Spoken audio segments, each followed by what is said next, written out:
povo, Geografia 2, revisão do livro, capítulo 30. Exercícios conceituais.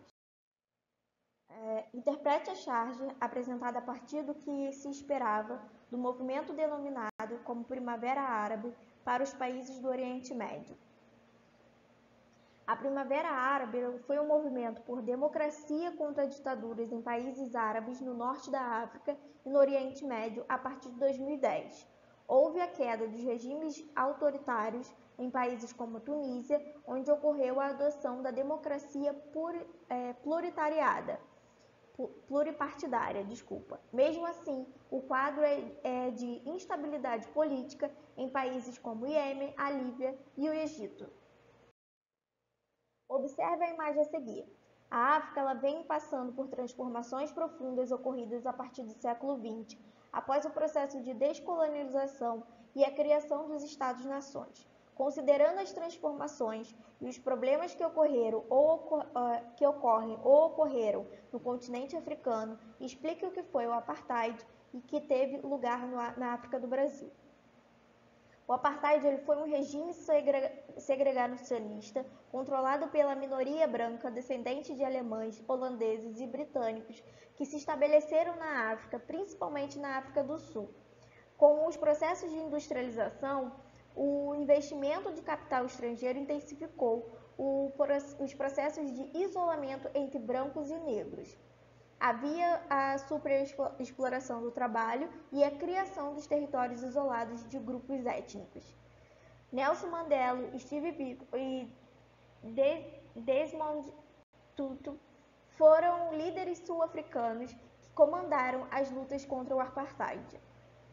Concomitantemente, o mundo se manifestou, pressionando as elites brancas e pôs um fim a esse regime, e em 1994 o mundo comemorou o fim oficial do apartheid. Veja o artigo nas manchetes dos jornais. Estudos recentes apresentam a evidência de que a extensão da cobertura de gelo do Oceano Ártico está diminuindo progressivamente. Se, por um lado, há uma crescente preocupação mundial com os efeitos do aquecimento global, por outro, países situados no entorno do Oceano Ártico percebem uma oportunidade associada ao derretimento da calota polar. Em função disso, esses países têm apresentado argumentos legais que podem fundamentar eventuais reivindicações territoriais na região. Apresente uma razão de ordem econômica que justifique o atual interesse pela região ártica. Razões que justificam o atual interesse: a intensificação de transporte marítimo em função da abertura de rotas de navegação e da ampliação do período de navegabilidade das rotas existentes, redução dos custos de transporte nas ligações entre os países da América do Norte, da Europa e do leste asiático, o acesso às reservas de recursos existentes na região, tais como petróleo, gás natural, níquel e cobre, e o estímulo à pesca comercial e ao turismo em função da melhora do acesso marítimo às áreas costeiras da região. Leia esses dois trechos de reportagem e o comentário que se segue a cada um deles.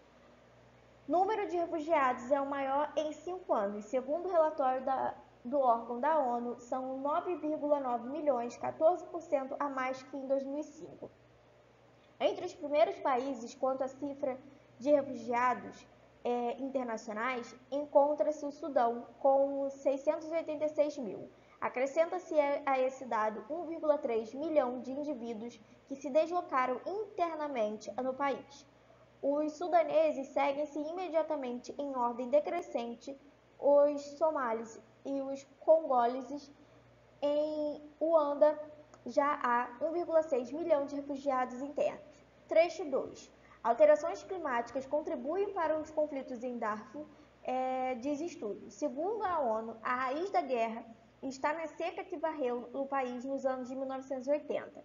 O aquecimento global causará novas guerras em todo o mundo, disse Ashton Steiner, diretor executivo do PUNA, o Programa das Nações Unidas para o Meio Ambiente. Sabe-se que Darfur, região do Sudão, é o palco de uma das maiores tragédias humanas desde o início do século e que esse não é o caso isolado. Vale lembrar a propósito os filmes Hotel Ruanda e Diamante de Sangue. Considerando essas informações e outros conhecimentos sobre o assunto, identifique duas causas de natureza socioeconômica ou política responsáveis por esses conflitos e migrações forçadas que vêm ocorrendo na África.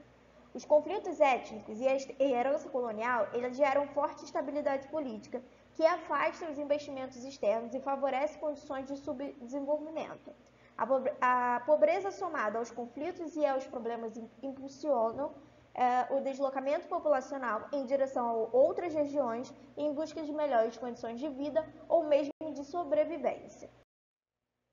Projeções da ONU indicam que a população mundial chegará a bilhões de pessoas em 2030. Mais da metade desse crescimento populacional se encontrará em 9 países: Índia, Nigéria, República Democrática do Congo, Paquistão, Etiópia, Tanzânia, Estados Unidos, Uganda e Indonésia. Levando em conta que a população urbana mundial ultrapassou os números da população total, aponte pelo menos 3 consequências desse aumento populacional para as cidades do conjunto de países citados anteriormente. Entre as consequências do aumento populacional para as cidades dos países citados, pode-se indicar a macrocefalia urbana, a pressão sobre os recursos naturais, como a água, o aumento da poluição, o acúmulo de resíduos, entre outros. Exercícios contextualizados. 6. A evolução socioeconômica da África subsaariana originou a exclusão de uma parcela significativa da população com o surgimento do capitalismo global nas décadas de 1970, 1980 e 1990 e coincidiu com o colapso das economias africanas, trazendo como consequência a dissolução da maioria de suas comunidades. Essa dinâmica foi resultado da desintegração do Estado, em grande parte devido a questões históricas geradas pelo neocolonialismo, provocando a desorganização da produção e a degradação das condições da vida da população. Cerca de 805 milhões de pessoas no mundo, uma em cada 9 sofre de fome, de acordo com o novo relatório das Nações Unidas, divulgado hoje, 16 de nove de 2014. O relatório é publicado anualmente pela Organização das Nações Unidas para a Alimentação e Agricultura, o Fundo Internacional de Desenvolvimento Agrícola e o Programa Mundial de Alimentos. Sobre a fome no mundo atual, é correto afirmar: na África subsaariana, mais de 1 em cada 4 pessoas permanecem cronicamente desnutridas, enquanto na Ásia, a região mais populosa do mundo, vive a maioria dos desnutridos. 8. As autoridades de Kiribati, arquipélago do Oceano Pacífico formado por 33 atóis em uma ilha de coral, estão conscientizando sua população para que aceitem que, nas próximas décadas, terão de fugir do país. A estimativa é que, um período de 50 anos, as ilhas poderão desaparecer. O governo convocou líderes de todas as ilhas para convencê-los da importância de mudar a mentalidade das pessoas, com pleno conhecimento que é uma questão muito sensível porque ameaça a própria identidade de um país. Kiribati já antecipou convênios com a Austrália e Nova Zelândia para enviar seus cidadãos aos países vizinhos, algo que muitos dos moradores do arquipélago não aceitam. No texto faz referência a um problema que se tornou um tema recorrente na agenda global. Nesse sentido, a preocupação apresentada pela população de Kiribati fundamenta-se na previsão de submersão de terras habitadas decorrente da elevação do nível do mar. Sobrevoando o Oceano Ártico, a sensação era de estar diante de um espelho gigante, estilhaçado em milhões de pedacinhos. Em vez de vidro, placas de gelo quebradas, resquícios dos últimos dias de verão, refletiam de forma descontínua os raios solares. Visto do alto de um helicóptero, os pedaços já frágeis ocupavam quilômetros de mar, mas a cada minuto ondas engoliam mais um trecho da cobertura branca. Diante dos nossos olhos, a geleira que cerca o Polo Norte se desfazia, materializando números que no dia 27 de agosto de 2012 já haviam acionado um alarme sobre a situação. Este ano foi registrado o recorde de derretimento da cobertura de gelo do oceano desde que as medições começaram a ser feitas em 1979. Considerando as informações do texto e os conhecimentos sobre a região do Polo Norte, é correto afirmar que o crescente derretimento das geleiras árticas apresenta como uma de suas consequências geopolíticas a disputa entre as potências econômicas sobre o petróleo e outros recursos naturais existentes na região. 10. Observe o mapa a seguir. A faixa destacada aponta pela seta corresponde corretamente ao território conhecido como Sahel, que possui baixos índices pluviométricos anuais, com incidência de secas e causas estruturais da crise alimentar, sendo a principal a destruição de centenas de milhares de crianças, além de diversos conflitos religiosos e étnicos. E é isso, povo. Dúvidas, escrevam nos comentários e até o próximo vídeo.